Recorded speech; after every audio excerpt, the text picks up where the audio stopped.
Shewalton Sand Pits Wildlife Reserve is one of several nature reserves that the Scottish Wildlife Trust hold within this area. They also have the Oldhall Ponds, Trocol Ponds just across the road from here, and they also have Shewalton Woods.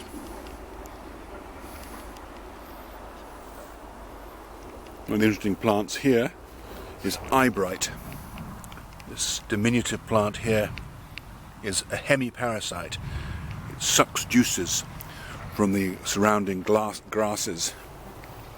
It's called eyebright because fluids extracted from it in the olden days were used to add to ladies' eyes to make them more wide open, make the ladies seem more attractive.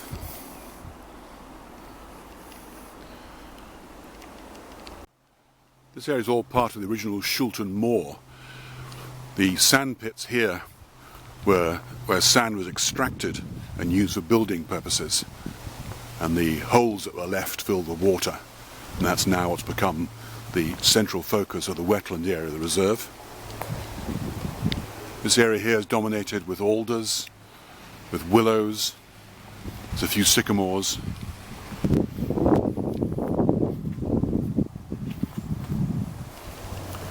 Here's a growth of yellow flag iris. The rabbits do a good job of helping to keep the grass short. Here's hemlock water dropwort.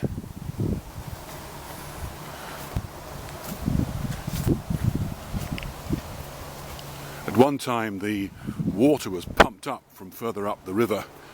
That was then used to wash the sand. The sand washings ran down into this area, but that stopped some time back. Here's one of the prostrate willows.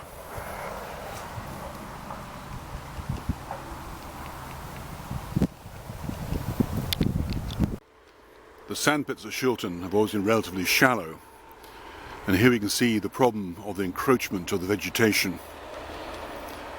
If these aren't managed, then the open areas are lost, and eventually all goes back to being dry land again. What's called a succession. It is one habitat type replacing another as the conditions change. One of the problems here is the presence of the trees, the alder and the birch. They're growing out in what was the pond.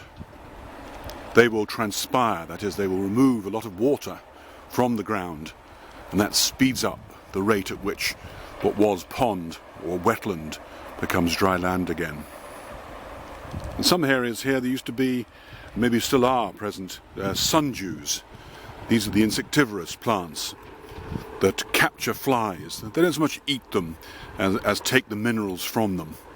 Because one of the problems of living in a wet habitat like this, where everything is washed away into solution, is that the plants have a shortage of the essential minerals that they need. The best way to avoid that problem, or to get around that problem, is to capture such things as flies and use the minerals that they contain.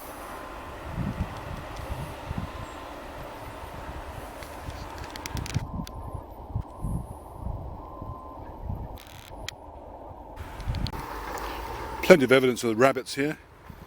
Here's the rabbit droppings.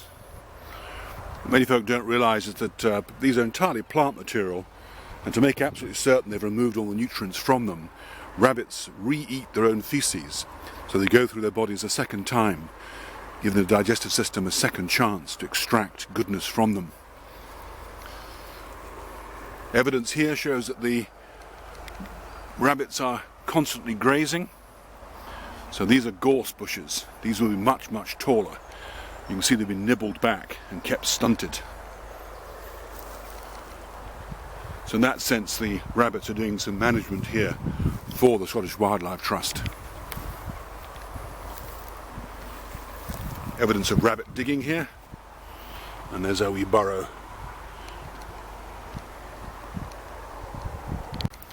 Here's a plant known as meadow sweet. Very nice white fluffy flowers. If you get close to it, smell it. It smells very nice, very sweet. In the old days it was collected, dried, and then put on the floor of houses. So when walking against the stone floors it would be crushed and give out a pleasant smell, which would hide the unpleasant odours that tended to be around in those days. This is reed canary grass in the background, slowly growing into the open water areas. We have lots of birch trees here as well.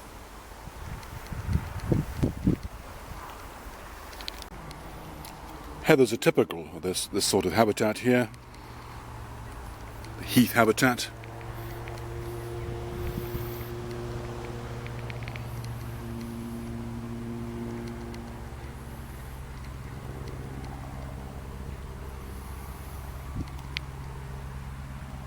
Here we have some cranberries.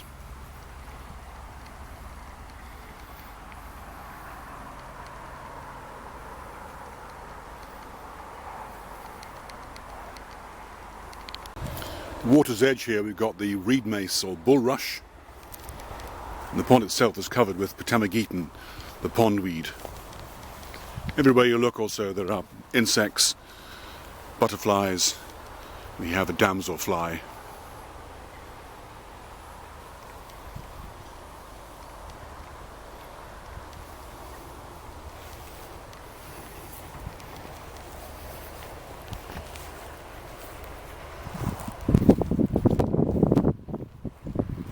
Nice little red plant that likes wet areas is the ragged robin. Looks a bit like a red campion, but it's certainly very ragged. The petals are split up.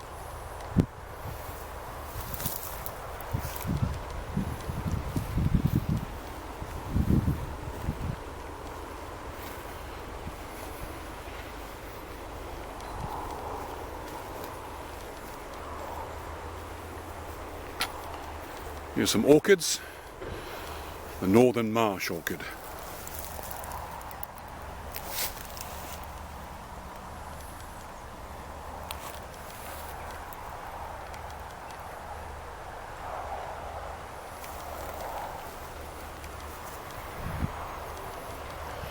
Stitchwort here, horsetails,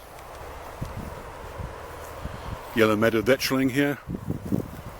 And the site is good for bees.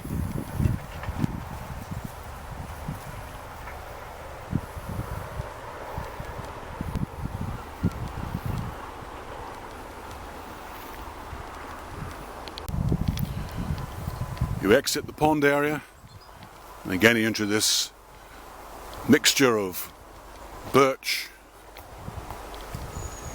willows, alders.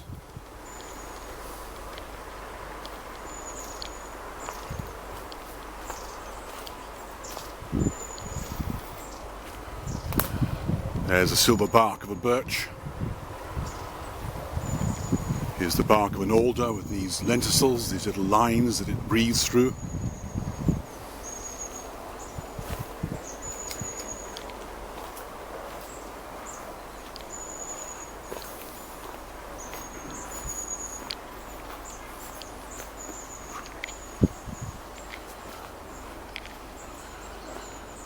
And here's part of the water system that controls the levels of the ponds.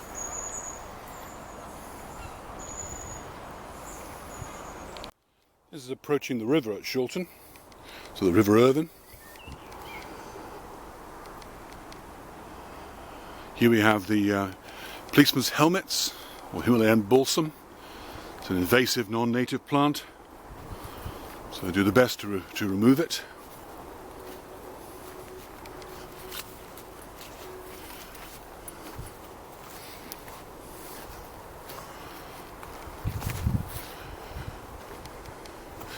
And here's the river frontage.